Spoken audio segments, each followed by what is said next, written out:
Little Wayne Company would do these shows, and the money would go to the AIDS organization, which by 1986 was SCAN, the South Central AIDS Assistance Network. And I would sit in on these meetings, and I knew a lot about pop music, and I always thought it would be kind of cool that particular songs could be performed and acted by performers in a show.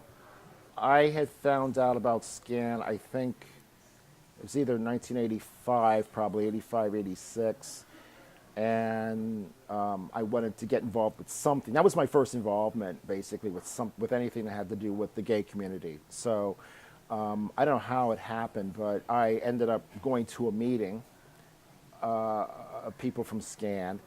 At that point, I think Roger Beatty was the head of SCAN.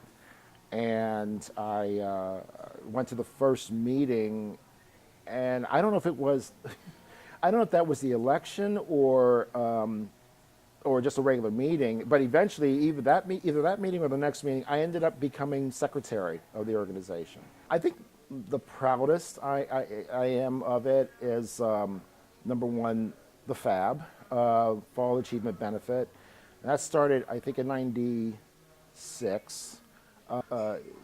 I guess I was talking with Tish Frederick, because her and I co-chaired the first one. And then I guess I'm kind of proudest of my work with the Pride Festival. I had been a part of the Pride Festival since I think 93, I believe, 93, 94. I had chaired it 3 years.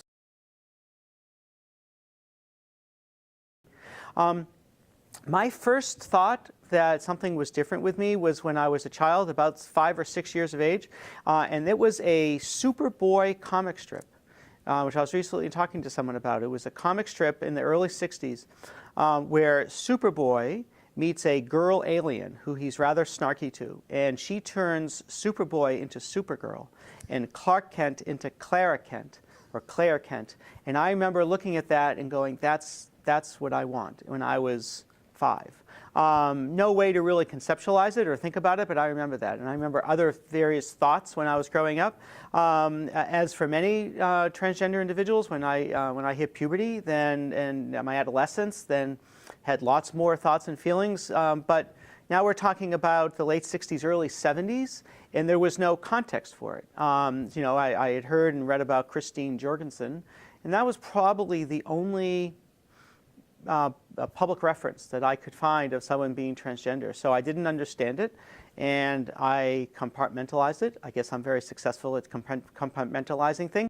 Governor Wolf, and then I got a phone call on the Thursday before the inauguration saying expect a phone call the next day from Governor Wolf. The next day, Governor Wolf asked me if I would be Physician General, and I went, yes. Then it was announced on Saturday. I saw patients on Monday. The inauguration was on Tuesday, and I walked in the Department of Health on Wednesday. So it was quite a reinvention of myself, which I guess I like to do, or I wouldn't do it. And I came to the Department of Health. I was able to keep my academic appointment at Penn State Hershey Medical Center, but I did have to leave my clinic and my program and my patients, which I did find challenging. So it's been such a pleasure to work for Governor Wolf. I'm a member of Governor Wolf's cabinet, and then I'm here at the Department of Health, and I support the administration and the secretary on medical issues and public health issues of every type, which we can talk about. And it's been a really interesting experience. I had to be confirmed by the overwhelmingly conservative state Senate. And so I had the pleasure of going to meet all the state senators, which was a learning experience for me, for legislative and for government. I think it was a learning experience to them to have an openly transgender woman come to their chambers and talk about public health. One of the things I'm most proud of is that I was unanimously confirmed by the Pennsylvania State Senate. So I thought that was an accomplishment. My very best friend in the world is gay. Mm-hmm. He lives in Barcelona, and he's okay, thank God, this whole thing. But he tells me that he knew it. Mm-hmm. He knew all about me. I don't remember. He said once he asked me, and I told him no, and he said he was shocked, but I said no. He's always known this, okay. Mm-hmm. But And I have, one of my friends that's there. Most of my friends have left Cuba, so I have very few behind and that decided to stay. One of them is also gay. I have another one who is a very dear friend of mine, and they were all very supportive. I think they all wanted me to be happy. In the work that I do, doing anti-violence work, primarily in Latino communities, I'm particularly interested in violence against LGBT people. So intimate partner violence is one that I feel like we don't talk enough about. I think a lot of people experience violence in their relationships and don't talk about it. And the tremendous power that homophobia plays there for people to come forward and say, this is happening to me. For some of them, they have to come out as they're talking about it and they may not be ready. So that's one of the layers. I think the violence against trans people, that's something too that, yes, it's very important to me to expose and to do something about. So in my work, in my daily work, that's one of the themes or areas that I never lose or try not to. And then my volunteer work is with the center, that totally involved in that as much as I can. I would like the center to become an anti-violence project because I think there isn't anything like that in this community, and the center, and that would allow the center the space to track violence against LGBT people, to educate people about that, to get funding for that. So that's one of my agendas also, being involved with the center.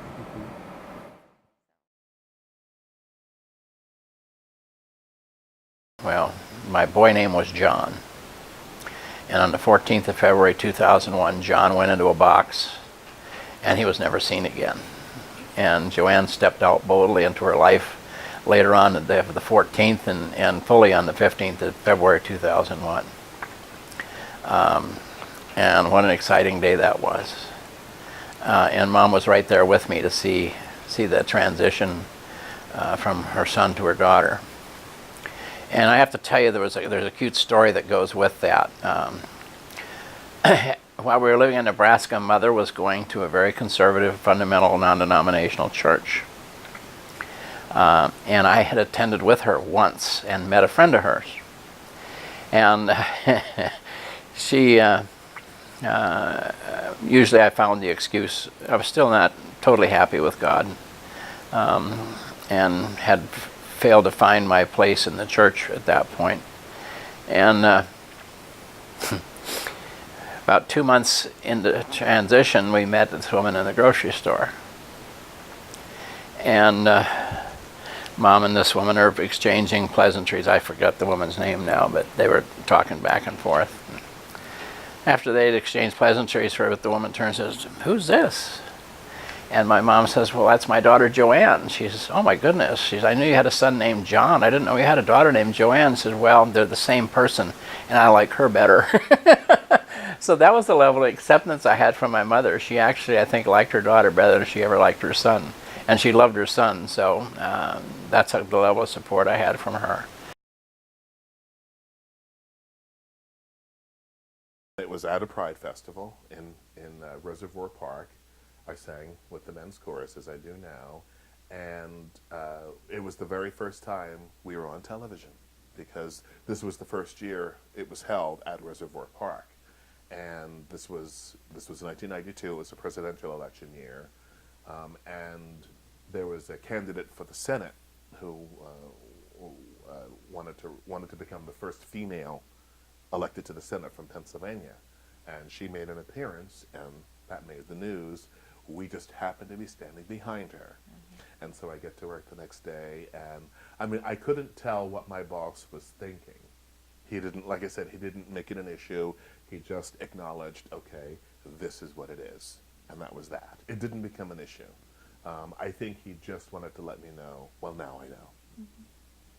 Since then, I haven't had, I don't know if I'm specifically out at work, but it is relatively known.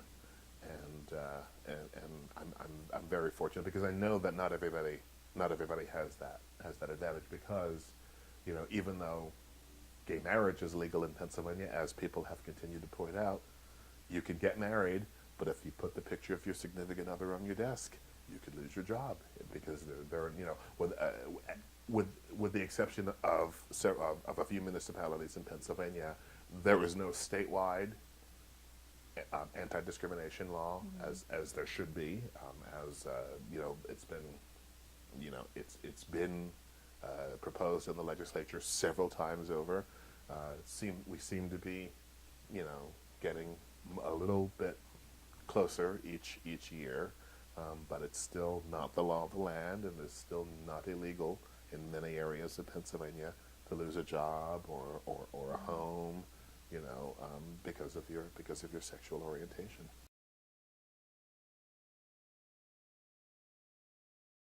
I really enjoy being in Harrisburg. I find, although it seems sometimes that our different groups are kind of isolated when it comes down to the nitty-gritty, we know we can call on each other. Like when stuff's going on, I know I can call the LGBT center, or I can call, you know, I call upon the leather guys in town, or I know I can call upon these folks here, and we come together, and you see that with pride and how many groups there are. And I'm very pleased to see the growing number of churches that are at Pride, letting people know that you're welcome in our churches. So that's probably the best thing I see. Harrisburg is, I consider it one of the best kept little secrets. You know, it's a small little town. Even though it's the capital of the state, it's still got a very much small town quality to it. And when you get down to it, there's always something to do here. There's always places to connect with people. And so it's a great place to live and be of service to a community.